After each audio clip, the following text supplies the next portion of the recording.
Did you see that a woman from New Zealand and her 6-year-old son have been sitting at an ICE detention facility for over 3 weeks because of an administrative error?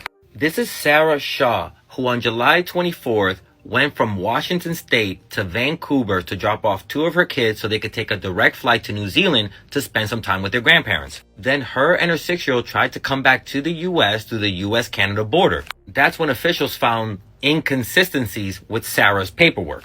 See, Sarah came to the US 3.5 years ago through her then husband who sponsored her.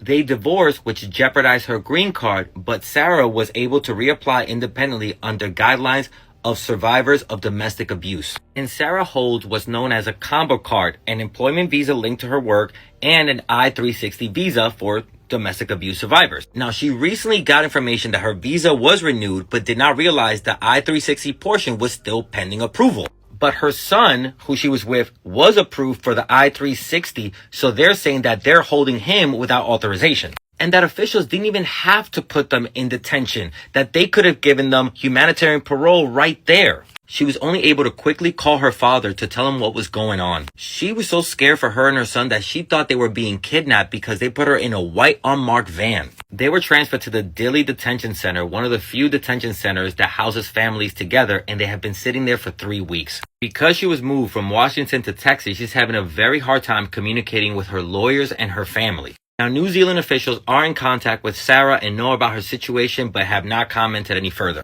This is just another reminder that even if you think you're safe from this administration, you are wrong. I don't care if you look a certain way or did it the right way or a survivor or if you're just a child. They're coming after everyone. Please help share this story so that Sarah and her son can be released and go back home. It's still very much a developing story, so I'll keep you updated as information comes in. And as always, please consider supporting me on here so I continue bringing you stories like these.